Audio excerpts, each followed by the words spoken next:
It was a very, very disorienting moment for me to reach my ultimate goal, like the childhood dream that I've had since I was just a young boy, and that was to play in the NFL, because I grew up in Texas.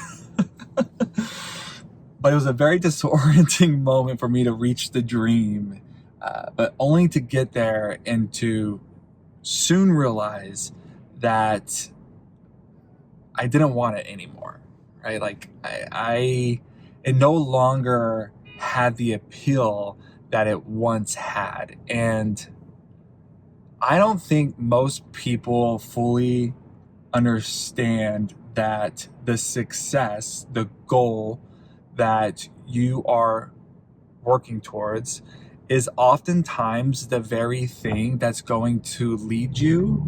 This isn't always the case, but oftentimes it's going to be the very thing that leads you into an identity crisis.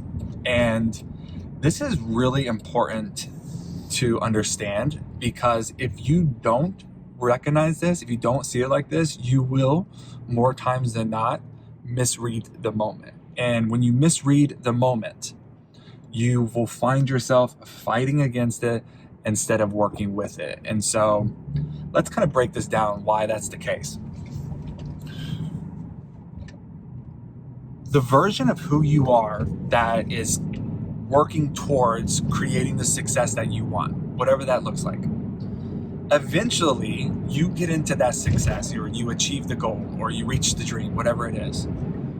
That success creates the ecosystem, it creates the conditions that allow you to, over time, evolve. And as you evolve, the success that once felt so alive doesn't necessarily hit you like it once did. Meaning, as you evolve, your experience of the success changes.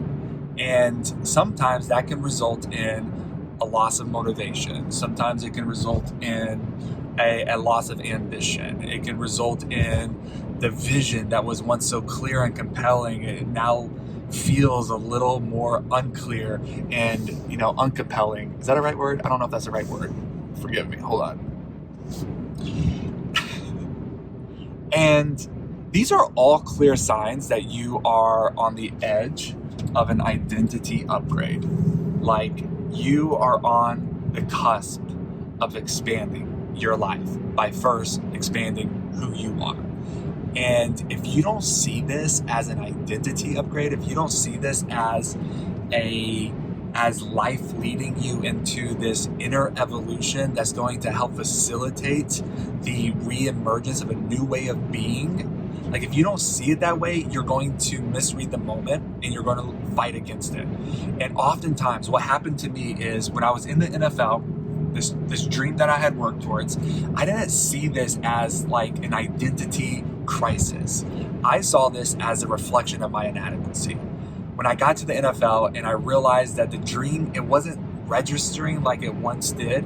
And so there was a loss of ambition, there was a loss of drive, there was a loss of desire. Like, I didn't want to be there, but I was there because I thought that's what I was supposed to do. And I beat myself up so much because I thought I was having a gratitude problem. I, quite frankly, just thought I was a piece of shit. I told myself that I just need to work a little bit harder, that this is just a season and I'll grow through it. Like, be grateful, look how far you've come. Like, so many millions of other people would die for this opportunity and you want out of it now. Like, I didn't see this as an identity upgrade. I saw it again as my reflection of my inadequacies. So I fought against it, and I fought against it, and I fought against it. And eventually what ended up happening is I found myself waking up the type of tired more sleep doesn't solve. I was at war with myself and at war with my life. And I missed that moment. I didn't see what I can see so clearly now. And I think while the identity transformation is so fucking uncomfortable, it is so necessary and so important, because what is happening is that when you outgrow the version of success that you once wanted, and that success leads you now into an identity crisis, like, this is good news. this is really fucking good news, because what's happening is life is saying, hey, I understand that this is no longer registering with you. I understand that this is no longer bringing you life like it once did. And that's okay, because I am abundant and I have more opportunities for you that can feel alive. But in order for you to step into those opportunities, you first have to become somebody new. We cannot get a new life experience without first becoming somebody new. Like, if we can grasp that, that has the capacity to change so much in our lives. And the only way that we can become somebody new is by recognizing that when we are in the middle of an identity crisis, when life feels like it's lost its flavor, when the goals that you once were so motivating no longer move you like they once did, right? The success that you worked so tirelessly for is not bringing you to that place of aliveness like it used to. Like, when we can recognize all of these as signals, what we can then do is we can change our posture towards it. Instead of fighting against it, we can learn to work with it.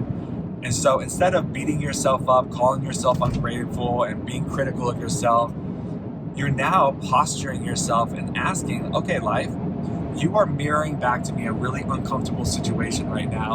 And as the tension and as the pressure and as the insecurity and as the fear surfaces, you have an opportunity to work with these things.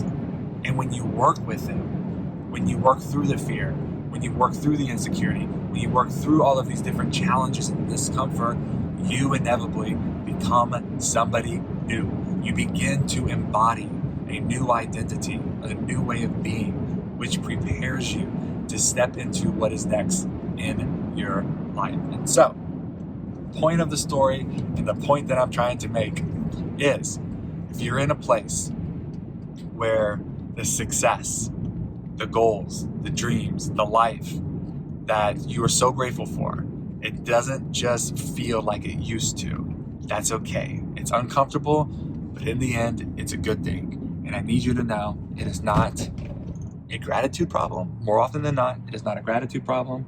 It is not a reflection of your inadequacy. It simply means that you are on the edge of an identity upgrade. Learn to work with that. Don't fight against it, but learn to work with that. From my experience, the life ahead of you is better than you could have ever imagined. Hope that helps. And in case somebody has told you recently, you're doing a good job. Don't you dare cut me off. Okay.